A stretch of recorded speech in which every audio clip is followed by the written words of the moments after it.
Después de haber cantado estos tres himnos al Señor, vamos ahora a estudiar la palabra de nuestro Señor. Hoy traigo la segunda parte de esta serie de estudios acerca de la posesión demoníaca. Esta es la segunda parte, y antes de entrar en considerar algunos puntos, vamos a hacer un pequeño recordatorio. La lección pasada estuvimos nosotros estudiando acerca de los espíritus inmundos. Pero ¿por qué este tema, hermanos? Porque hoy en día el mundo ha estado muy interesado en el tema de las cosas espirituales, las cosas ocultas, lo misterioso. Se habla mucho de exorcismos. Y hoy en día la gente es dada a agüeros, a hechicerías, a brujería y también a rendir culto a las cosas de las tinieblas, al mundo de las tinieblas. Se adora a Satanás hoy en día. Y hay grupos satánicos. Y hay bandas en donde le cantan, hacen sus notas musicales y sus composiciones a Satanás. Eso no es de extrañarnos, porque Hollywood ha venido desde mucho tiempo atrás con películas, series, documentales que tienen que ver con lo oculto, y más con este tema de la demonología, o en otras palabras, que tienen que ver con todo lo relacionado con Satanás. Hoy en día se da culto a Satanás y se rinde y se sirve a este enemigo de la fe. En el año de 1900, creo que eso fue como en el 70, más o menos, hubo una película que fue un auge en ese entonces que se llamaba El Exorcista. Yo no había nacido. A mi mamá le invitaron para ver la película, pero mi mamá estaba en esos días, estaba encinta. No quiso ir. Pero a partir de ahí, una cantidad de películas han surgido. La Iglesia Católica, entre sus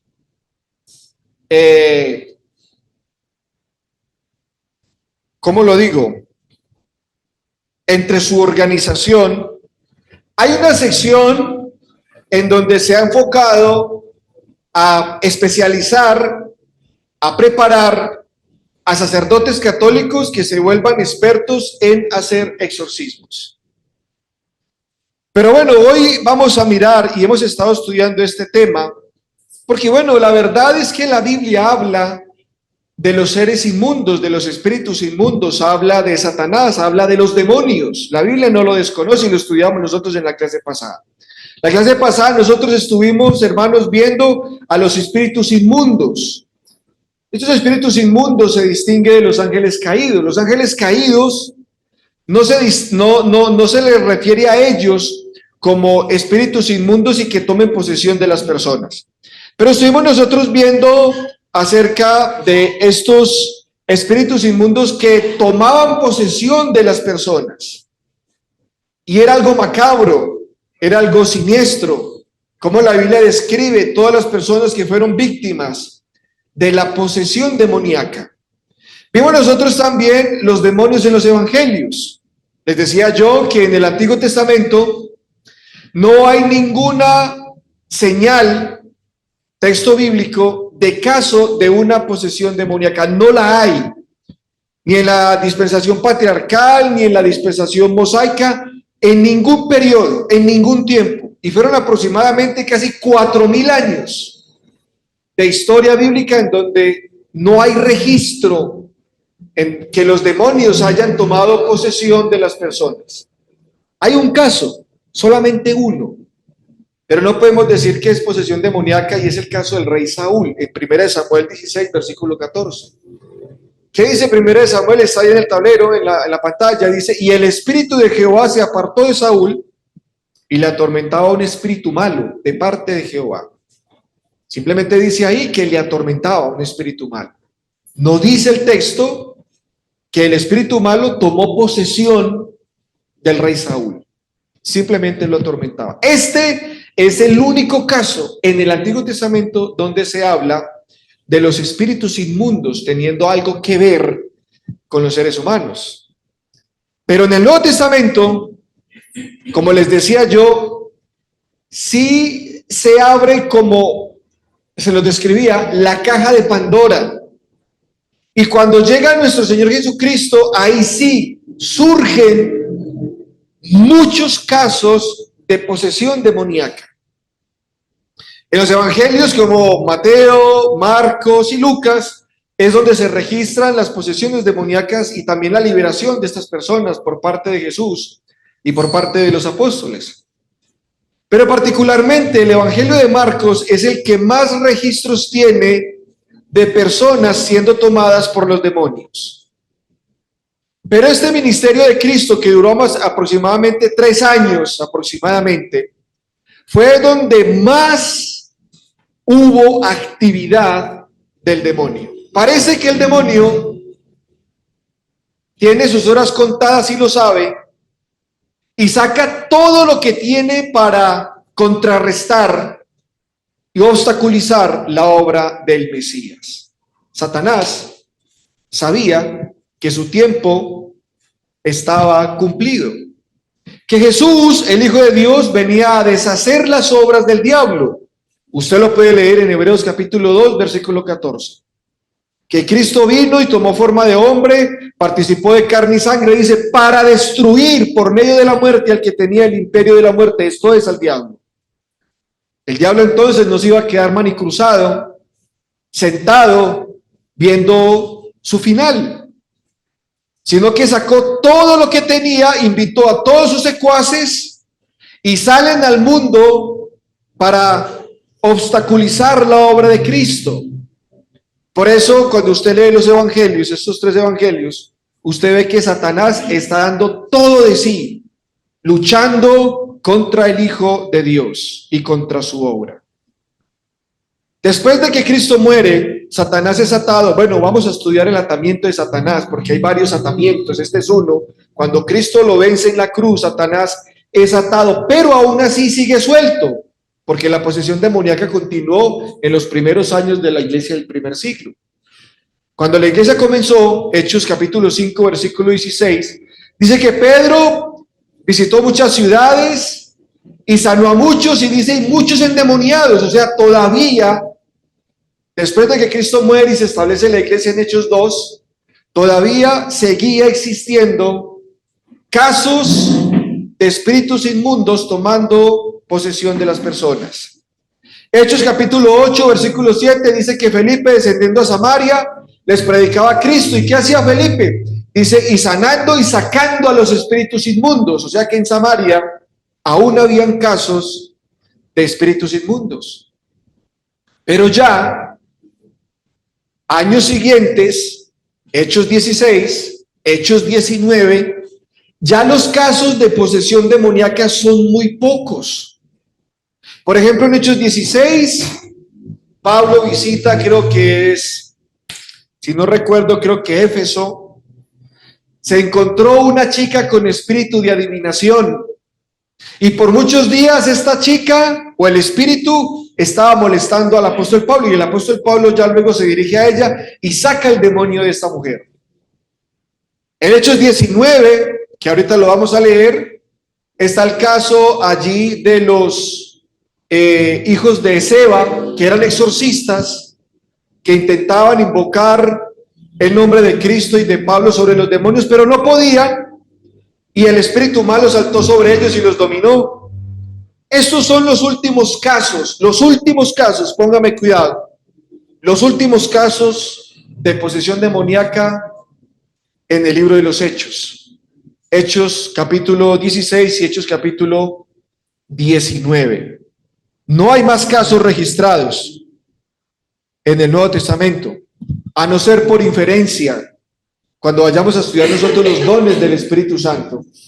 Porque Dios permitió que Satanás, sus demonios, tomaran posesión de las personas, pero también Dios otorgó el poder a Cristo y a los apóstoles para que ellos pudieran expulsar demonios. Hoy en día, hermanos, no hay posesión demoníaca. No existe. Porque si existiera, Dios hubiera entonces dejado el poder para poder expulsar esos demonios. Y no es un exorcismo. Es simplemente como la Biblia lo dice. ¿Estamos claros acá, hermanos? Entonces, para que tengamos en cuenta, en el Antiguo Testamento no hay ningún caso de posesión demoníaca. En el Antiguo Testamento los hombres buscaban a los demonios, pero en el Nuevo Testamento, en los Evangelios, los demonios buscaban era a los hombres. Bueno, ¿qué estudiamos nosotros en la clase pasada acerca de los espíritus inmundos? Bueno, que los espíritus inmundos, aquellas personas que poseyeron, tenían ciertas características. ¿Cuáles eran? Por ejemplo, estas personas poseídas por los espíritus inmundos tenían una característica física y era, por ejemplo, mudez. Cuando un espíritu malo tomaba a alguien, un joven o una joven, o a un hombre o a una mujer en particular, lo dejaba mudo. En el Evangelio de Marcos usted lee de Jesucristo decía, espíritu mudo. La persona quedaba muda. Ahorita ya vamos a mirar qué es la posesión demoníaca, en qué consistía que el demonio tomara posesión de una persona. Otra característica es ceguera. El espíritu inmundo o el demonio dejaba ciega a la persona mientras moraba en el cuerpo del individuo.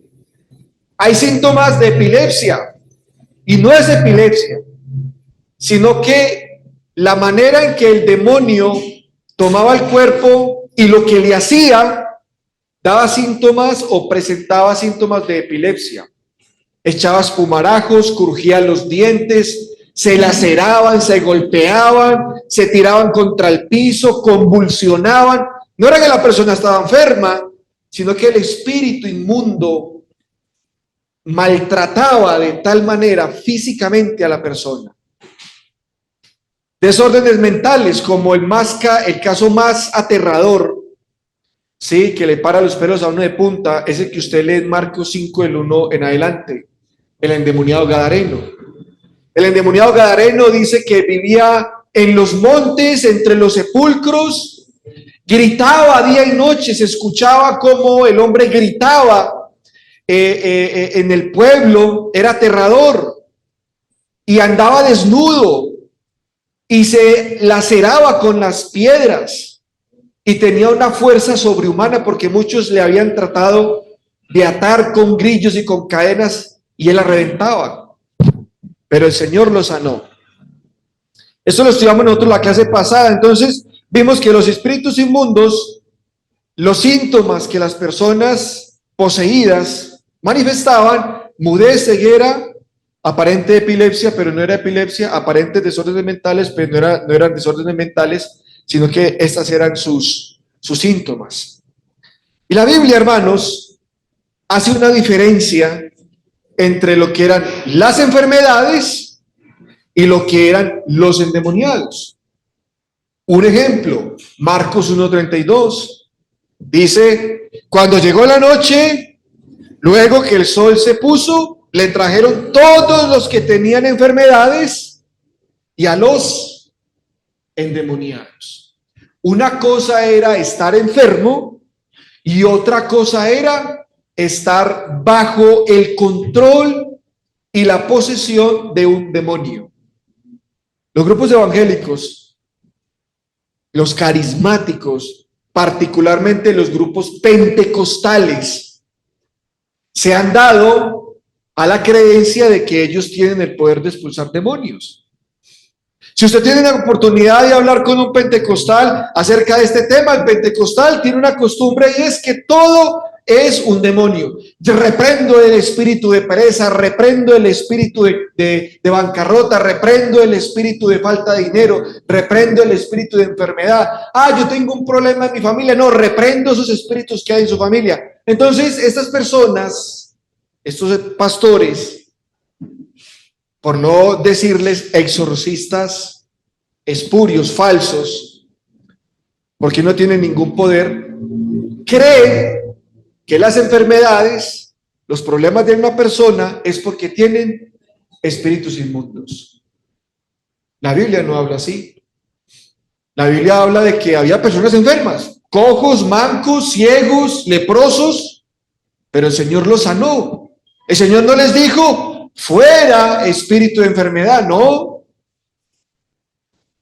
El Señor los sanó a los enfermos, pero también, dice ahí el versículo, a los endemoniados. Una persona que tenga problemas de salud no es que tenga un espíritu inmundo.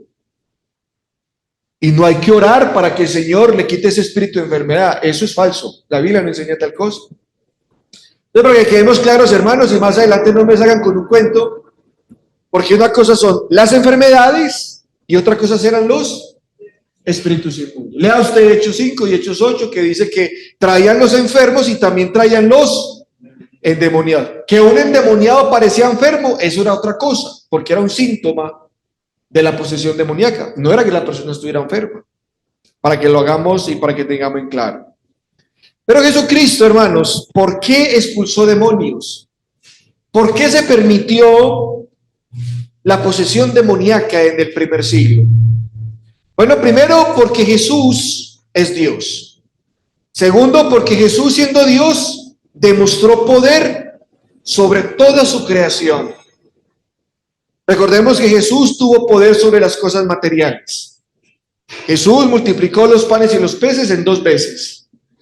Jesucristo convirtió el agua en vino en las bodas de Caná en Juan 2.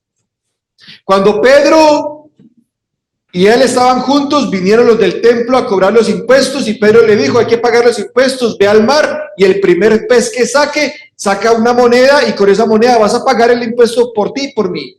Jesús demostró el poder sobre las cosas materiales.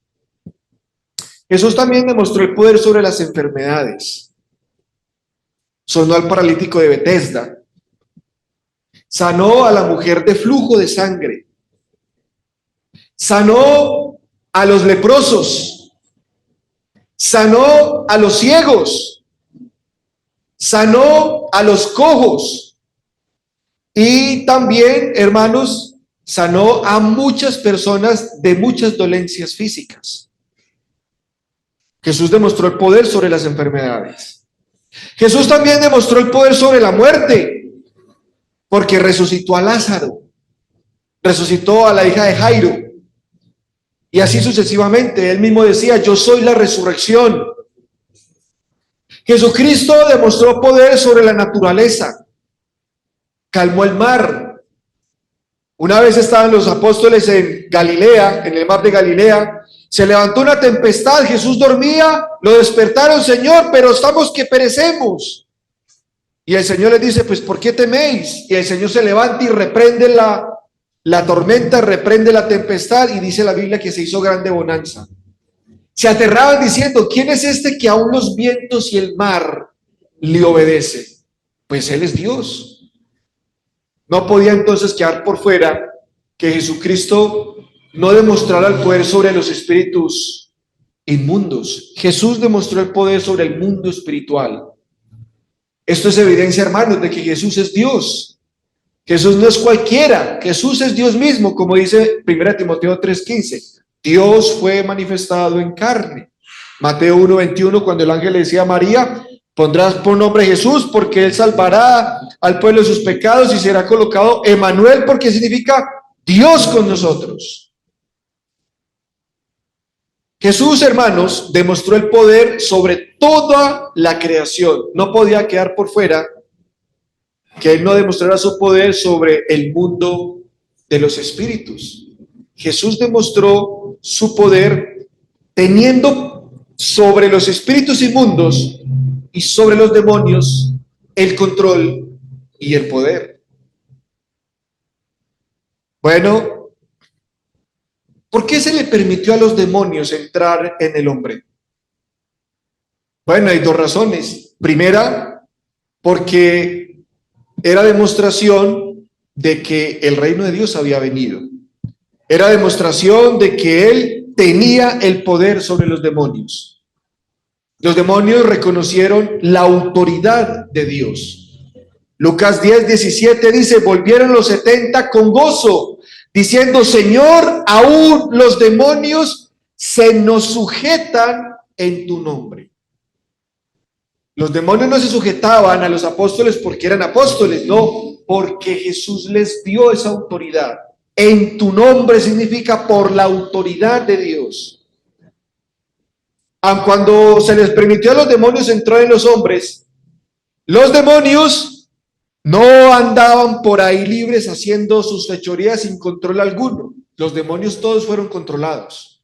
Y el que los controló fue el Señor. El Señor no les permitió ir más allá de lo que ellos pretendían hacer. Siempre el control lo tuvo el Señor.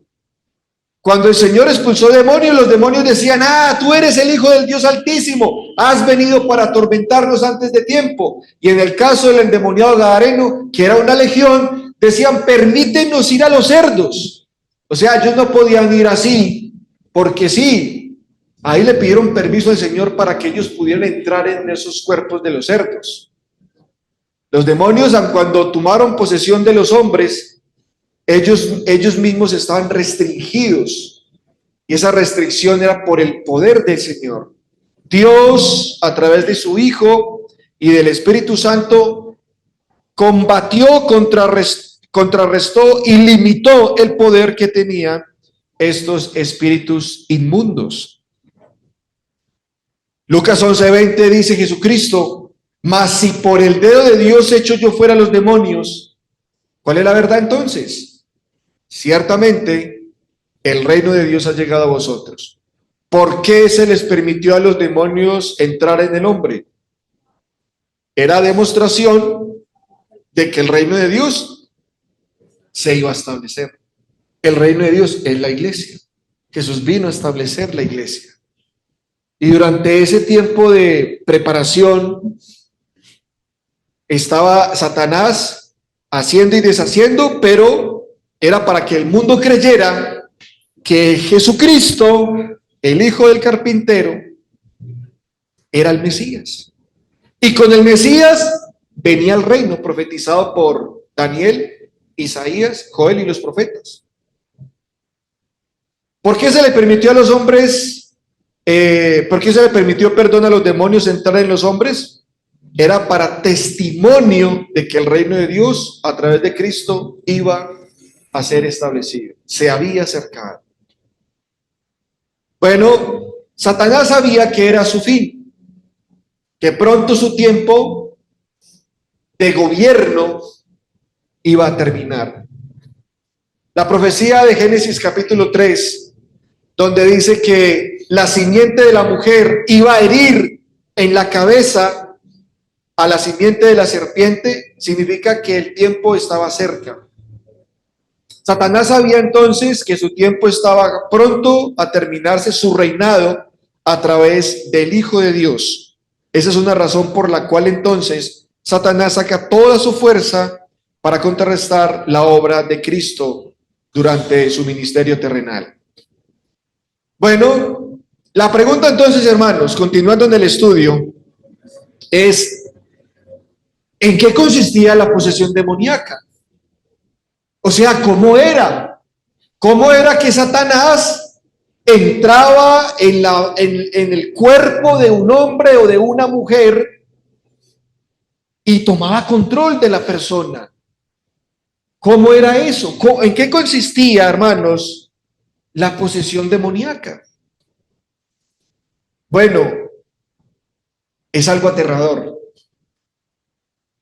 Pero la Biblia habla cómo era que los demonios tomaban a una persona. Si usted me pregunta por qué Satanás, por qué los demonios escogió a María Magdalena, porque María Magdalena dice que de la cual salieron 7 demonios. ¿Cómo era que Satanás y los demonios escogían a una persona? No lo sé. Si la escogían por pecadora, pues todos somos pecadores. ¿Por qué escogió a unos y por qué no escogió a otros? Porque no todos estaban endemoniados. Cierto grupo de personas sí habían sido tomadas por los demonios. Yo no lo sé, la Biblia no lo dice. La Biblia no dice por cómo un demonio escogía a alguien y por qué lo escogía, bajo qué parámetros escogía, por decirlo en este caso, a esta joven de María Magdalena. No sabemos. Pero la Biblia sí nos dice cómo era que el demonio tomaba posesión de una persona, qué era lo que hacía. Entonces quiero, hermano, que invitarlo para leer, por favor, lo tenga en cuenta, Mateo capítulo 12, versículo 29. Jesús dice, hermanos, cómo era que Satanás, o mejor dicho, los demonios tomaban posesión de una persona. Jesucristo dice en Mateo 12, 29 de la siguiente manera, porque ¿cómo puede alguno entrar en la casa del hombre fuerte y saquear sus bienes si primero no le ata y entonces podrá saquear su casa? Bueno, Jesús aquí está diciendo, hermanos, un principio espiritual y que los demonios lo hicieron. Lo hicieron porque, vuelvo y repito, Dios se los permitió. Y Jesús dice aquí, bueno, el hombre fuerte, hablamos del hombre, tiene su casa, su casa es su morada, su cuerpo físico, ¿cierto? ¿Y cómo era que el demonio podía entrar y tomar posesión de esa casa? Todos nosotros sabemos que el hombre, el ser humano, tiene dos naturalezas. La física, que es la que usted ve, la que todos vemos, y la espiritual. Y cuando hablamos de la espiritual, estamos hablando del espíritu y del alma. El alma es la voluntad, los pensamientos, la conciencia, el asiento del corazón, de las emociones. Y el espíritu es esa vida que le da al cuerpo, ¿no? ¿Cómo hacía Satanás? Pues muy sencillo. Él, para poder entrar en la casa del hombre, que es su cuerpo, y saquear o tomar control de su casa, ¿qué tenía que hacer el demonio con el hombre? Ahí se los coloqué en amarillo. Lo ataba. ¿Qué ataba? Ataba el espíritu de la persona. Ataba el alma, el espíritu, el ser espiritual de la persona. Lo amarraba. ¿Sí? La voluntad del hombre, el demonio la ataba. ¿Sí? La persona quedaba, en su cuerpo quedaba secuestrada por el demonio. Y al tener el demonio, el espíritu del alma del hombre atado, amarrado, entonces el demonio tenía vía libre para tomar control del cuerpo de la persona. Por eso el demonio o el espíritu inmundo, que es lo mismo, a muchos los mandaba al agua, los mandaba al fuego, y aun cuando la persona no quería, porque era su cuerpo, porque ¿quién va a atentar contra su cuerpo de esa forma? Pero Satanás o el demonio o el espíritu inmundo lo hacía. Ya teniendo el espíritu atado, el demonio entonces tomaba control del cuerpo y hacía con el cuerpo lo que quería. Por eso, con el espíritu inmundo en el cuerpo de una persona, demostraba fuerza sobrenatural. La fuerza no era de la persona, era del demonio. La ceguera, la mudez, los ataques, las convulsiones, las heridas que la persona se infligía a sí mismo era porque el demonio tenía el control total del cuerpo de la persona. ¿Cómo fueron esas experiencias vividas de estas personas? Fue algo aterrador. Usted imagínese usted amarrado, que a usted le pongan una camisa de fuerza. Ustedes saben cómo es una camisa de fuerza, que eso son unas mangas largas y lo amarran a usted y usted queda impedido. Así era Satanás, así Satanás ataba a una persona en su espíritu. Y de esta manera entonces todo su cuerpo quedaba a merced del demonio. A veces estos demonios entraban y salían. La Biblia registra que hay casos en donde había un demonio en una persona, pero también habían casos en donde habían cientos de demonios, sí, como el gadareno que dice que éramos como una legión, Éramos muchos. Satanás entonces, ¿qué hacía? O los demonios un demonio entraba y tomaba posesión de una persona, le ataba su espíritu, pero salía y dejaba la puerta abierta para que otros demonios pues entraran. Usted se imagina entonces que a usted lo secuestren, lo amarren y los captores se vayan y le dejen la puerta abierta para que entren más y saquen la casa. Así hacían los demonios. Por eso los poseídos quedaban con la puerta abierta para que entrara cualquier cantidad de demonios y hicieran con la persona cosas impresionantes. María Magdalena es un caso que dice que de ella salieron ¿cuántos? 7 demonios. Pobre mujer, hermano, pobre Gadareno. ¿Cómo lo volvieron? ¿Cómo lo volvieron? ¿Cómo volvían a la gente, hermano? Hermanos, nosotros no nos imaginamos una posesión demoníaca. Pero les quedó claro, si alguien a usted le pregunta, bueno, ¿cómo era que los demonios tomaban posesión de las personas? Mateo 12:29, Jesús está diciendo que el demonio ataba el espíritu y el alma de la persona, lo secuestraba dentro de su mismo cuerpo y el Satanás y el demonio, hermanos, tomaba control completo del cuerpo. Bueno, algunos sinvergüenzas han dicho que Jesucristo era un exorcista. Jesucristo fue el más grande exorcista de los tiempos. Vamos entonces, hermanos, a mirar si realmente Jesucristo fue un exorcista. Y vamos a mirar en este tiempo que me queda, ¿qué es un exorcismo? Y realmente si Jesús y los apóstoles practicaron exorcismos en los espíritus inmundos.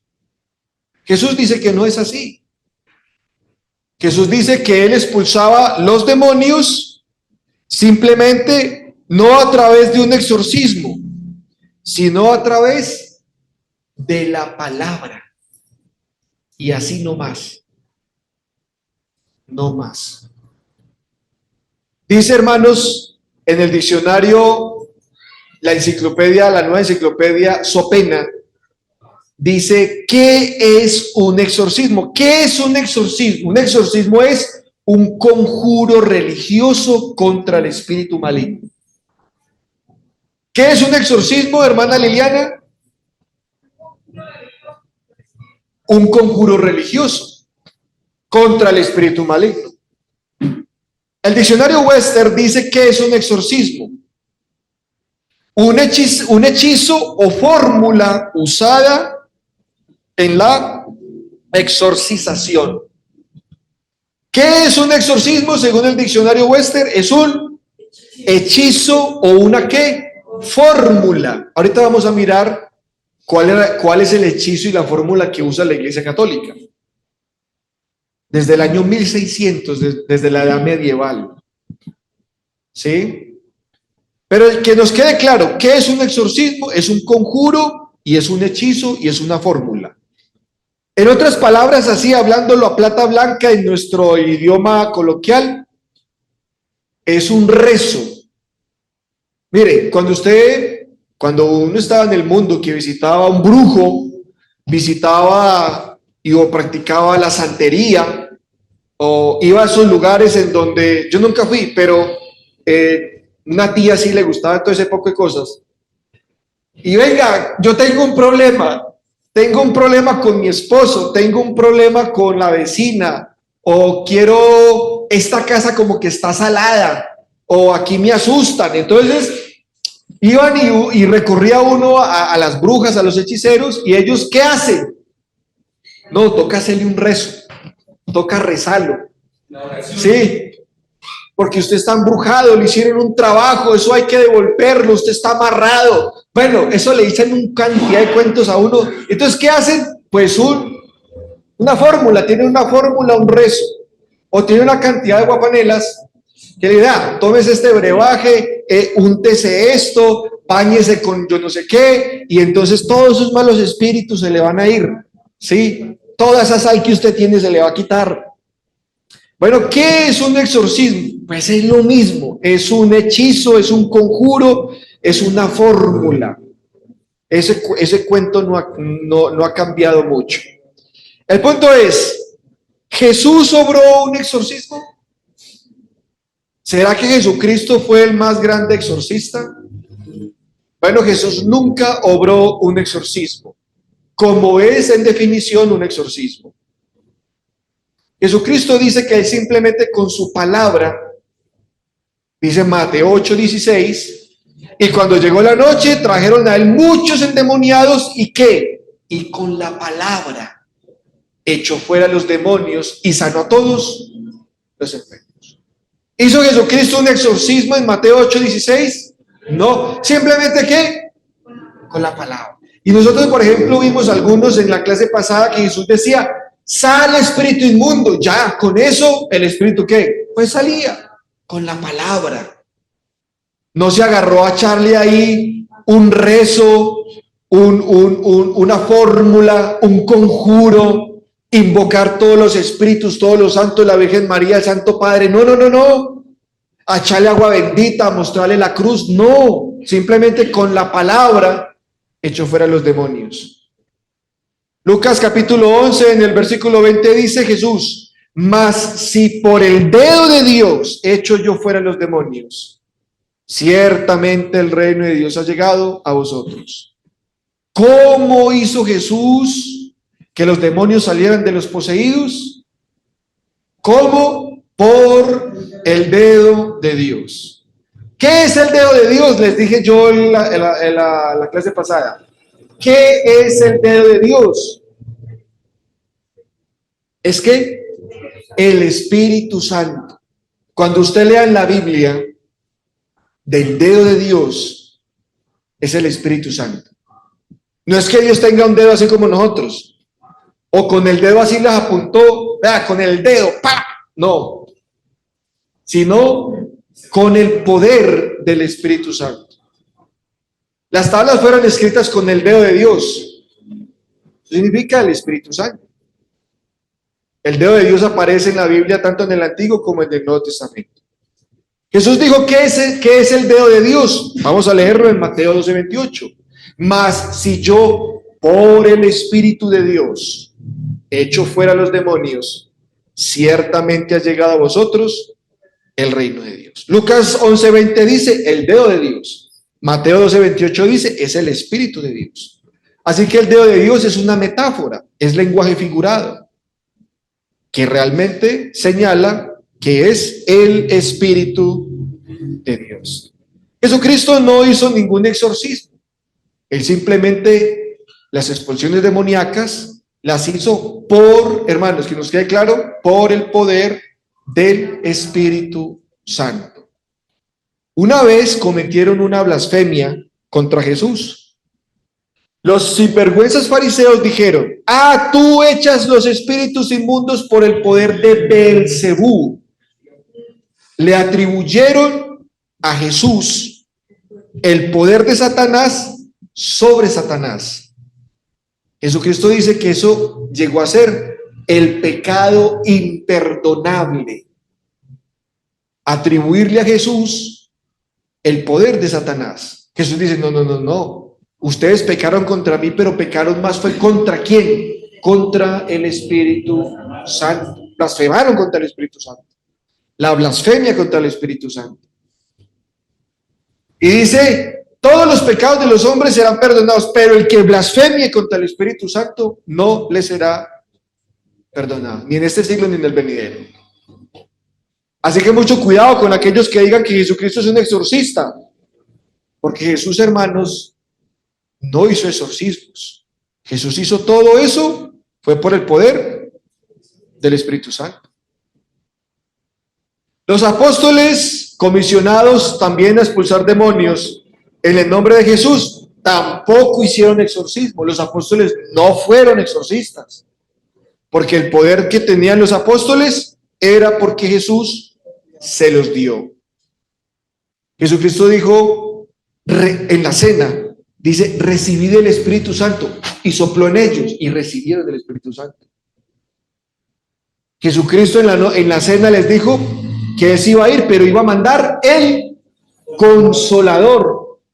Juan 13, Juan 14, Juan 15 y Juan 16.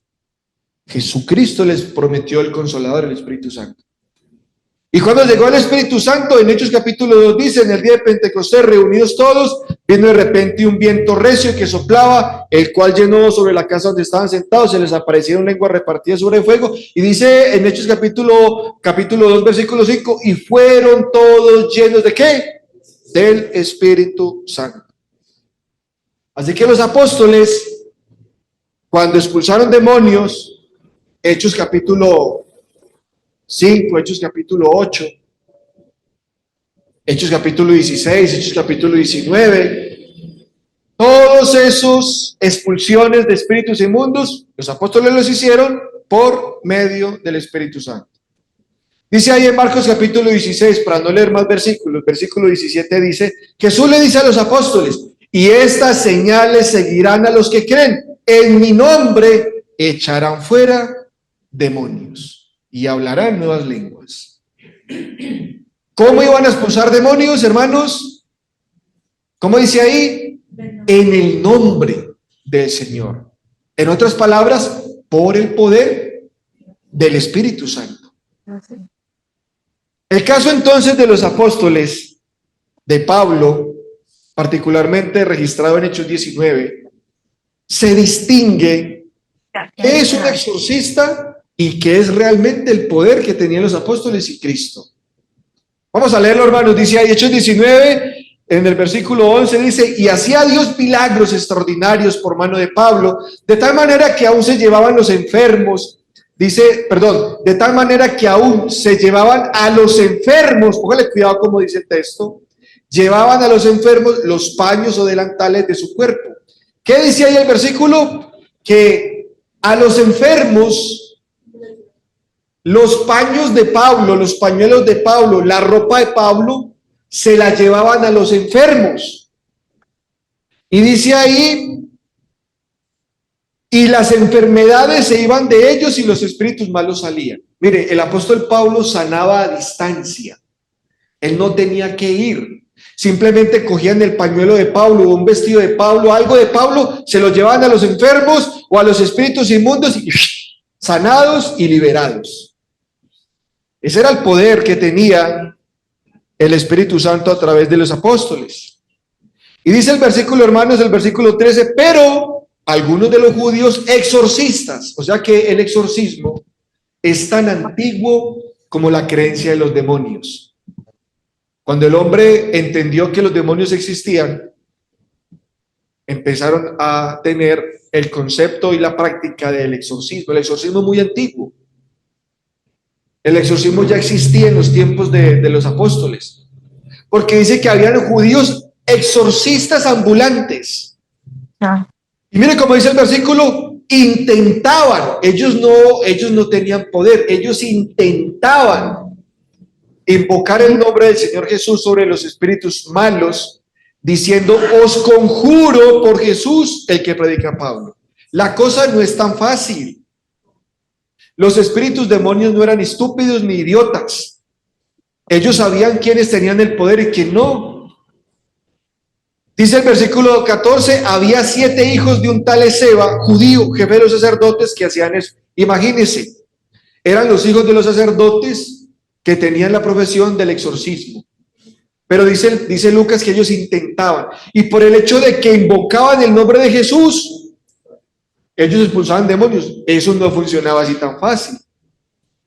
Versículo 15 dice, pero respondiendo el espíritu malo dijo, a Jesús conozco y sé quién es Pablo, pero vosotros ¿quiénes sois? Pues me digo, los espíritus malos no eran caídos del zarzo. Son inteligentes. Razonaban. Venga, momentico. Yo sé quién es Jesús. Los demonios sabían quién era Jesús, el Hijo del Dios Altísimo. Y sabían quién era Pablo, un apóstol, investido con el poder del Espíritu Santo. Pero estos exorcistas, ustedes son 7 exorcistas y me están conjurando, me están invocando el nombre de Jesús sobre mí, que soy un espíritu inmundo. Eso no funciona así. ¿Qué pasó en el versículo 16? Y el hombre en quien estaba el espíritu malo, saltando sobre ellos y dominándolos, pudo más que ellos, de tal manera que huyeron de aquella casa desnudos y heridos. Todos. No sé si son los libros. Hermanita, me hace un favor y me apaga el micrófono. A ver, por aquí está el micrófono. Ya. Ya lo apagué. Bueno.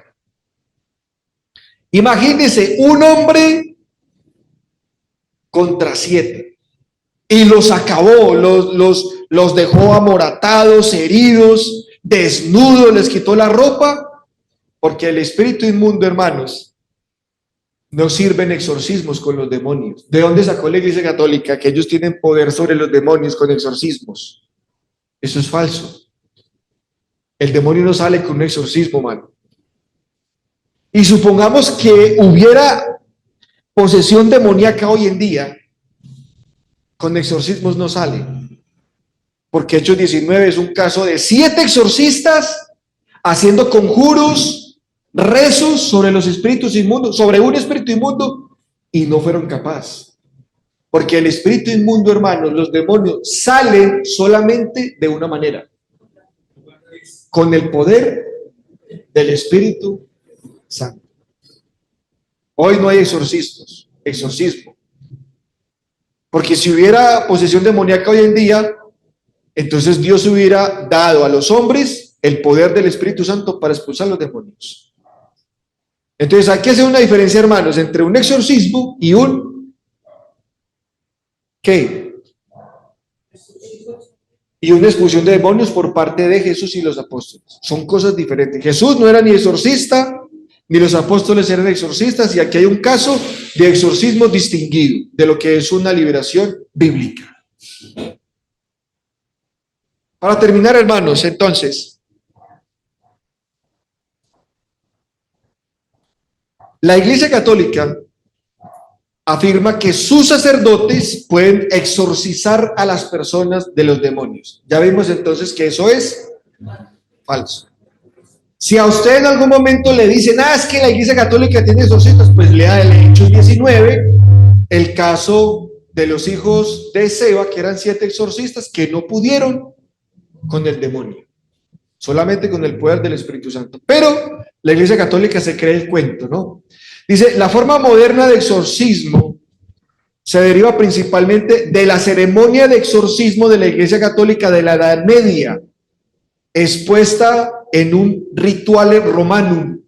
Ese es el libro de exorcista de la Iglesia Católica. Ese libro tiene una antigüedad porque se fechó en el año de 1620. Ese ritual no ha cambiado, lo siguen expresando y lo siguen utilizando la Iglesia Católica en los mal llamados exorcismos. ¿Qué pasaje bíblico se basará en los para hacer No, pues el hecho de que ellos se crean que hay demonios y que toman posesión de las personas, entonces creen entonces que tienen que hacer los exorcismos. Más adelante, hermanos, voy a mostrarles, obviamente por la Biblia, que la posesión demoníaca, bueno, en otras palabras, los dones espirituales, que son 9, entre los cuales había un don de expulsar demonios, terminó en el primer siglo. Los dones espirituales existieron, pero se acabaron.